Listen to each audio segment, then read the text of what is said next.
तो दोस्तों बहुत ही शानदार हमने विज्ञान का पेपर बनाया है कक्षा 10 का। और समय रहने वाला है 2 घंटे 45 मिनट और अंक आपके रहने वाले हैं 80।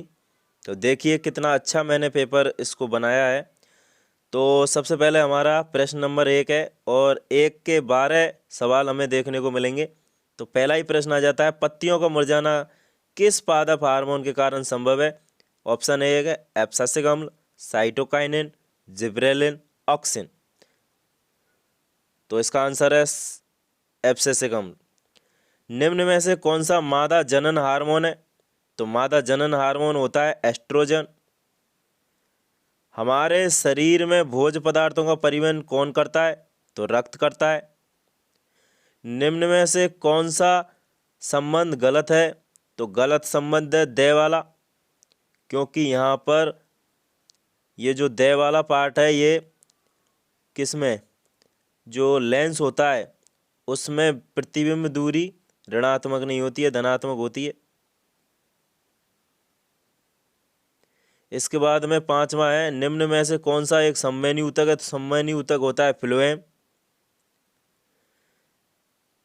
फिर 6वां सवाल है, यदि एक प्रकाश किरण किसी अवतल दर्पण के वक्रता केंद्र से दर्पण पर आपतित होती है तो परावर्तन के पश्चात वो कहाँ से होगी। तो सी से ही जाएगी वो। प्रतिरोधकता का मात्रक नहीं है। तो प्रतिरोधक का मात्रक नहीं है, ए वाला ऑप्शन सही है। ओम मीटर स्क्वायर नहीं है। जूल का तापन नियम आधारित होता है तो विद्युत धारा के तापीय प्रभाव पर आधारित होता है। लघुपतन के समय परिपथ में विद्युत धारा का मान, तो इसका आंसर है दे, बहुत अधिक हो जाता है। इसके बाद में आ जाता है लौह चूर्ण पर तनु HCl अम्ल डालने पर क्या होता है। तो H2 गैस और FeCl2 बनता है। इसके बाद में कोई विलयन अंडे के पिसे हुए कवच से अभिक्रिया कर एक गैस उत्पन्न करता है जो कि चूने को पानी को दूधिया कर देती है। तो यह विलयन है, तो विलयन है HCl विलयन। इसके बाद विद्युत तारों की वेल्डिंग के लिए प्रयुक्त मिश्र धातु है, तो वो है शोल्डर धातु। नेक्स्ट इसके बाद क्वेश्चन नंबर 2 आ जाता है और 2 में हमें 6 प्रश्न मिलेंगे, वो भी खाली स्थान वाले। तो फिल इन दी ब्लैंक वाले क्वेश्चन आ जाते हैं। प्रश्न नंबर 2 में 6 होते हैं। ए बटु ग्रंथि द्वारा थायरॉक्सिन नामक हार्मोन स्रवन होता है। शरीर में डिऑक्सीजनित रक्त स्राव में बहता है। कोयला एवं पेट्रोलियम को अपर्याप्त वायु की उपस्थिति में जलाने पर कौन सी गैस निकलती है। तो कार्बन मोनोऑक्साइड गैस निकलती है। अग्निशमन एवं शीतलन में क्लोरोफ्लोरो रसायन का उपयोग होता है। 0.5D क्षमता वाले लेंस की फोकस दूरी कितनी होगी। तो इसका आंसर है P बराबर 1/F।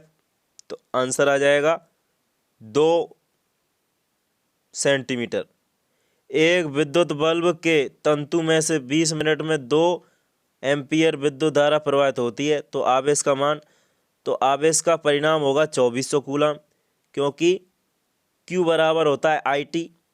तो I 2 एम्पियर देखिए और T की वैल्यू हम जब इसको सेकंड में कन्वर्ट करेंगे तो ये हो जाएगा कितना, 1200 सेकंड। तो 1200 को जब 2 से गुणा करेंगे तो 2400 कूलम आ जाएगा। इसके बाद में हमारा क्वेश्चन नंबर 3 आ जाता है। इसमें भी 12 क्वेश्चन है। तो रंध्रों को खोलने और बंद करने का कार्य कौन करता है। तो द्वार कोशिकाएं करती हैं। फलों और बीजों में कौन सा पादप हार्मोन अधिक सांद्रता में पाया है। तो साइटोकाइनिन पाया जाता है। किस जीवाणु के कारण गंगा नदी के जल की गुणवत्ता कम हुई है। तो वो है कॉलीफॉर्म। जैव आवर्तन उत्पन्न करने वाले 2 पदार्थों के नाम DDT और अपमार्जक।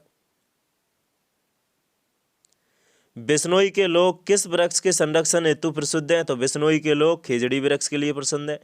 एक यूनिट कितने जूल के बराबर होता है। तो 3.6 × 10⁶ जूल के बराबर होता है। किसी क्षण चुंबक के कारण क्षेत्र रेखाएं बनाइए। तो N से S की ओर क्षेत्र रेखाएं जाएंगी और N से प्रकट होंगी और S की ओर आएंगी। किसी विद्युत परिपथ में वोल्ट मीटर को किस क्रम में संयोजित करते हैं। तो समांतर क्रम में संयोजित करते हैं। प्लास्टर ऑफ पेरिस की जल के साथ अभिक्रिया। तो प्लास्टर ऑफ पेरिस होता है CaSO4 और आधा अणु जल का होता है, और प्लस अगर 1.5 अणु जल के साथ इसकी क्रिया करवा देंगे तो ये बन जाएगा कैल्शियम सल्फेट और 2 अणु है वो जल के जुड़ जाएंगे। अधातुओं के ऑक्साइड की प्रकृति होती है, तो अधातुओं के ऑक्साइड की प्रकृति होती है अम्लीय। 2 संश्लेषित सूचकों के नाम, तो मेथिल ऑरेंज और फिनोप्थेलिन। इस अभिक्रिया को पूर्ण करिए तो FeSO4 को जब गर्म करेंगे तो ये बन जाएगा Fe2O3 plus SO2 plus SO3।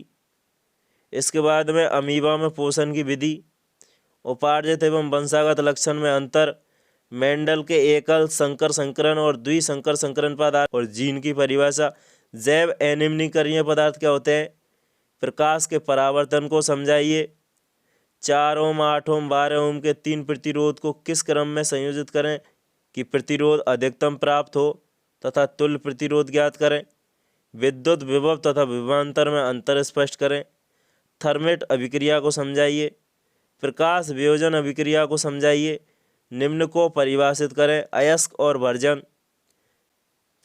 इसके बाद में निम्न उदाहरण दीजिए। चमकीला धातु कौन सा होता है, चाकू से काटने वाली धातु कौन सी है, ऊष्मा की कुचालक धातु कौन सी है, हथेली पर रखने पर पिघलने वाली धातु कौन सी है। तो दोस्तों यहाँ से तो आप ये प्रश्न देख सकते हो और PDF की लिंक मैंने डिस्क्रिप्शन में दी हुई है, आप वहाँ से इसको डाउनलोड कर सकते हो। रासायनिक अभिक्रिया, भाप के साथ आयरन की अभिक्रिया और जिंक के साथ तनु H2SO4 की अभिक्रिया। एक्वारेजिया अमराज क्या होता है। निम्न स्थिति में ग्लूकोज के विखंडन को समझाइए, ऑक्सीजन की उपस्थिति, ऑक्सीजन की अनुपस्थिति और ऑक्सीजन का अभाव। जीवाश्म को परिभाषित करते हुए समजात और समवृत्ति अंगों में अंतर। चुंबकीय बल रेखाओं के 2 गुण को लिखते हुए विद्युत धारा जनित्र का चित्र बनाकर कार्यविधि समझाइए। निम्न अभिक्रिया को समझाइए, रेडॉक्स अभिक्रिया और प्रतिस्थापन या विस्थापन अभिक्रिया। इसके बाद देह वाला भाग है। उत्सर्जन किसे कहते हैं, मानव उत्सर्जन तंत्र का नामांकित चित्र बनाएं, मूत्र निर्माण की क्रियाविधि का वर्णन करें। अथवा में पाचन किसे कहते हैं, मानव पाचन तंत्र का चित्र बनाइए, मानव पाचन की क्रियाविधि का वर्णन करें। इसके बाद में 22वां प्रश्न है, किसी अवतल दर्पण के शीशे परे कोई वस्तु रखी हुई है तो वस्तु का प्रतिबिंब कहाँ बनेगा, उसकी प्रकृति क्या होगी, आवर्धन क्या होगा। उक्त स्थिति का किरण आरेख भी बनाना है आपको। वस्तु का अगर दर्पण की ओर ले जाएं तो प्रतिबिंब पे क्या प्रभाव पड़ेगा। अथवा में दिया है, किसी ऑटोमोबाइल के पीछे का दृश्य देखने के लिए उपयोग होने वाले उत्तल दर्पण की वक्रता त्रिज्या 3 मीटर है। यदि एक बस दर्पण से 5 मीटर की दूरी पर स्थित है तो प्रतिबिंब की स्थिति क्या होगी, प्रकृति क्या होगी और साइज क्या होगा। इसके बाद अगला आता है, क्लोर क्षार प्रक्रिया में उत्पन्न उत्पादों के उपयोग को समझाइए तथा क्लोर क्षार अभिक्रिया को लिखें और इसके अथवा में इन पर टिप्पणी करनी है। अमलगम, एनोडीकरण और यसद लेपन। तो दोस्तों वीडियो पसंद आए तो वीडियो को लाइक कर दो, शेयर कर दो और चैनल को सब्सक्राइब जरूर कर लेना, क्योंकि मैं इसी प्रकार के इंपॉर्टेंट वीडियो आपको लेकर आता रहता हूँ।